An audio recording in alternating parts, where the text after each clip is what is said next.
Fala galera, sejam bem-vindos ao Pitaco Tricolor. Eu sou Bruno Oliveira e hoje um videozinho aqui um pouquinho diferente, né?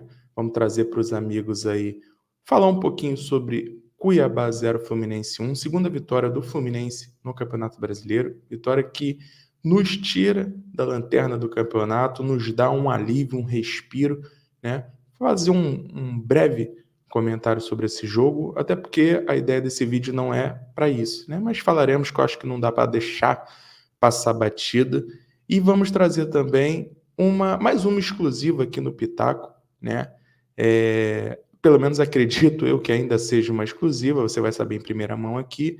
Ficamos sabendo dessa notícia ontem, mas como ontem foi um dia um pouco corrido, não deu para trazer. Então, de repente, nesse momento, 8h20 da manhã, algum canal possa já ter trazido essa informação. Mas falaremos aqui sobre John Kennedy, notícia que nós trouxemos também em primeira mão há 3 semanas atrás, sobre um interesse, uma proposta, inclusive, na época, do Toluca, do México, pelo futebol do John Kennedy. Vamos trazer um desdobramento aqui, tem novidade no caso, tá? Então, fique por aí até o final do vídeo com a gente para você saber de tudo, beleza? Então já deixa o like, se inscreva no canal e compartilha também esse vídeo, faça chegar em todos os tricolores aí, que eu acho que isso é muito importante para nosso crescimento.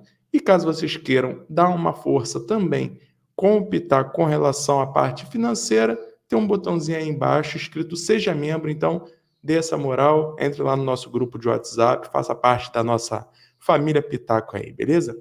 Então vamos lá, vamos começar. Cuiabá 0, Fluminense 1, vitória importantíssima para a caminhada do Fluminense na sequência do Brasileiro, né? Primeira vitória sob o comando de Mano Menezes e, cara, foi uma vitória assim que a gente pode tirar muitos pontos sobre ela, fazer muitas observações sobre ela, né? Mas talvez o mais emblemático seja a reestreia de Thiago Silva com a camisa do Fluminense e pela primeira vez o Fluminense não sofre gols nesse Campeonato Brasileiro, né? Algo, inclusive, que, para quem acompanha a gente aqui no Pitaco, é o que eu venho dizendo, pelo menos, aí umas 3 rodadas, que a volta dos caminhos da vitória do Fluminense passaria pela volta do Thiago Silva, porque o Fluminense tinha uma defesa que era vazada em todos os jogos, né? E eu sempre falei isso, que a partir do momento que o Thiago entrasse, ele daria mais consistência nesse setor defensivo, o que é óbvio, né? E é muito mais fácil você buscar uma vitória, principalmente para um time que finaliza pouco, que cria pouco, muito mais fácil você buscar uma vitória sem tomar gol. Porque aí você pode partir ou jogando bola, ou seja, criando de maneira esporádica, ou até através daquele gol cagado que a gente se acostumou lá atrás, né? E foi isso que aconteceu, não pelo gol cagado. O Fluminense fez um gol bonito, um gol criado, mas o Fluminense passou intacto na sua defesa e a gente conseguiu sair com um resultado positivo de 1-0, né? Uma boa estreia do Thiago Silva, muito seguro. Inclusive o Cuiabá, ele evita, no início ele até faz um pouco do jogo dele pelo lado esquerdo, em cima do Thiago Silva, e depois ele vê que não é o melhor caminho para eles e simplesmente inverte o lado, e o Cuiabá para de jogar pelo lado esquerdo do seu ataque, direito nossa defesa, né, no setor do Thiago Silva, e força o jogo totalmente do lado do Thiago Santos e do Diogo Barbosa. Então, tem o selo Thiago Silva, essa vitória do Fluminense de ontem. Ao seu lado a gente teve o Thiago Santos, que para mim foi até uma surpresa o Antônio Carlos ter perdido essa vaga, que não que seja um jogadoraço, mas que vinha aí talvez como o melhor defensor do Fluminense nos últimos 5 jogos. Então, o Antônio Carlos cede o lugar ao Thiago Santos, e o Thiago Santos ele faz um jogo muito ruim no primeiro tempo, mas ele cresce muito de produção no segundo, principalmente depois do gol do Fluminense. Ele cresce de produção, assim como outros jogadores também que vinham muito mal, Diogo Barbosa, Samuel Xavier, jogadores que passaram a crescer no segundo tempo. No primeiro tempo ainda tivemos uma atuação muito abaixo, esperada por alguns jogadores. Inclusive, esse é um ponto que foi pedido por grande parte da torcida, né? A entrada dos garotos, esquerdinha na esquerda, o Cauã Elias no comando de ataque, o Alexander. Então, a gente teve o Guga no lugar do Samuel Xavier. Então, a gente teve alguns jogadores que já vinham com a moral embaixo com o torcedor, perante as suas atuações, né? Não por perseguição, mas pelo que eles estavam mostrando dentro de campo. E, e aí o Mano, ele banca esses jogadores, banca a volta do Cano no centro do ataque, mais uma vez fazendo um jogo pífio, sem tocar na bola praticamente, o Fluminense com um a menos, como tem sido toda a temporada de 2024, com o Germancano. E aí no segundo tempo, entra o Cauã Elias, entra o Alexander no lugar do Martinelli, que mais uma vez fez uma partida pavorosa, mas não vou entrar nesse mérito aqui, senão vocês vão falar que eu persigo nosso camisa 8, Matheus Martinelli, mas já dei todas as minhas razões aqui para poder explicar para os amigos o porquê minha antipatia com relação ao futebol do nosso volante, né? Então, a gente tem aí um time com uma espinha dorsal muito bacana, a volta de John Ares, André de titular, enquanto ainda não é vendido, né? E Thiago Silva, fora Paulo Henrique Ganso, também começa com Marquinhos. Então, um time muito interessante, um time que eu digo para vocês que, em hipótese nenhuma, nome por nome, a gente tem time para cair. O Fluminense vinha muito mal e precisava dessa vitória para a gente fazer essa virada de chave. Destaque também para Paulo Henrique Ganso. Praticamente todas as jogadas do Fluminense saíram dos seus pés. Todas as jogadas de ataque saíram dos seus pés. Seja ele numa batida de escanteio, seja ela numa enfiada de bola maravilhosa lá para os nossos atacantes. Ele fez uma dessa para o Samuel Xavier, fez duas para o Samuel Xavier. Ele conseguiu fazer esse papel como ele faz como ninguém, né, de camisa 10. Inclusive no gol, ele dá uma assistência sem tocar na bola. É bizarra a participação de Paulo Henrique Ganso no gol do Fluminense.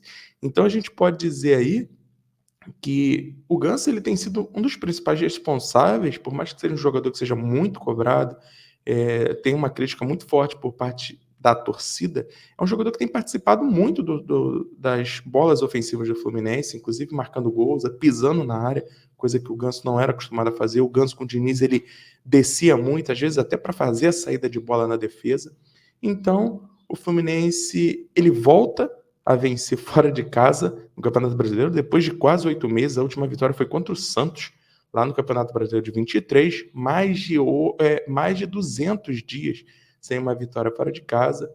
Segunda vitória no Campeonato Brasileiro, depois a gente tinha vencido o Vasco na terceira rodada, depois de 14 rodadas, a gente consegue uma nova vitória, e isso é importantíssimo para dar uma moral, tirar o peso, né, tirar aquele peso do elenco, o peso do time.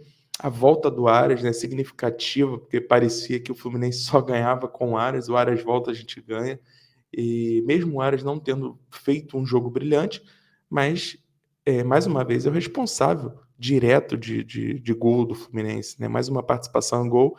Ele tabela com Samuel Xavier, faz o cruzamento rasteiro e aí tem o corta-luz do Ganso e a finalização perfeita do Cauã Elias. Então, mais uma assistência para John Aras, mais um gol para Cauã Elias, mais uma vez Xerém resolve, né? Lembrando que eu já tinha falado do Alexander, ele entra muito bem no segundo tempo. O Alexander ele dá muita verticalidade, muito dinamismo, ele briga, ele oferece opção. É um jogador que, mesmo não estando no seu momento técnico mais elevado, ele ainda oferece muito para o Fluminense dentro de campo, né? Então, é mais ou menos isso. É provável que a gente volte aqui. Eu devo estar com o Renan Laranja Tricolor hoje de noite para a gente bater um papo sobre Fluminense e Cuiabá. E aí a gente vai conseguir falar um pouco mais, entrar um pouco mais sobre essa vitória do Fluminense, falar de forma mais detalhada e mais aprofundada. Beleza? Então, o importante é isso. O Fluminense vai a 11 pontos, deixa a lanterna para o Atlético Goianiense e agora vamos com tudo para sair dessa zona maldita que a gente se encontra, né? Vamos tentar fazer essa boa fase voltar. Beleza? E aí agora, vamos falar aí do que a galera quer saber, informações que a gente teve na manhã desse domingo, tá? Da mesma fonte que passou para a gente sobre o interesse do Toluca no John Kennedy há 3 semanas atrás, que a gente do Pitaco, nós fomos os primeiros a trazer essa notícia. Alguns dias depois, outros veículos trouxeram, inclusive não deram, né, a fonte aqui da notícia, de onde veio. Lembrando mais uma vez, tá, gente? Nosso papel não é trazer notícias exclusivas aqui, A gente sempre tem um máximo cuidado possível para trazer isso para vocês, até para não estar enganando ninguém, né. Nosso papel aqui é repercutir, é debater sobre tudo o que acontece no Fluminense. Porém, a gente tem, depois de alguns anos, a gente tem alguns conhecimentos, de pessoas ligadas ao Fluminense e que vez ou outra passam algumas notícias para nós e, pelo menos nas últimas aí, vocês têm visto bastante coisa boa vinda direta daqui e sempre concretizada, né. Não vou voltar, se vocês quiserem até podem puxar os vídeos antigos aí, muitas notícias exclusivas que a gente trouxe, foi concretizada depois, falamos sobre André, John Kennedy, Guga, né. Então, vamos lá, vou soltar mais uma aqui do John Kennedy. A gente trouxe há 3 semanas que o Toluca tinha feito uma proposta já inicial para John Kennedy, certo? Essa era a notícia, depois isso foi confirmado. A gente teve um desdobramento agora, essa negociação parece que ela avançou. E aí eu digo para vocês a notícia: Fluminense e John Kennedy estão perto de um fim de um relacionamento. John Kennedy está por detalhes para concretizar sua transferência para o Toluca. A negociação avançou, o clube mexicano retomou o contato, as tratativas estão sendo feitas, os detalhes estão sendo acertados. Me parece que é algo aí, pelo menos a notícia que a gente soube, é algo em torno entre 5 e 7 milhões de dólares, tá, para essa transferência. O que pega nesse momento? A forma de pagamento e o percentual. O Fluminense quer ficar com percentual ainda e o Toluca quer diminuir isso. Então, esses detalhes estão sendo tratados e tudo leva a crer que essa semana talvez seja finalizada essa transferência, tá? John Kennedy, que o Fluminense ele era reticente à saída do John Kennedy por causa de Fernando Diniz. Fernando Diniz não queria liberar o John Kennedy e a partir desse momento, sem o Diniz, já com o Mano aí, o John Kennedy ele até tem a oportunidade de titular, mas ele não passa a ser mais um jogador insubstituível. O Diniz acreditava muito no John Kennedy. John Kennedy já teve inúmeros casos de problemas aqui no Fluminense.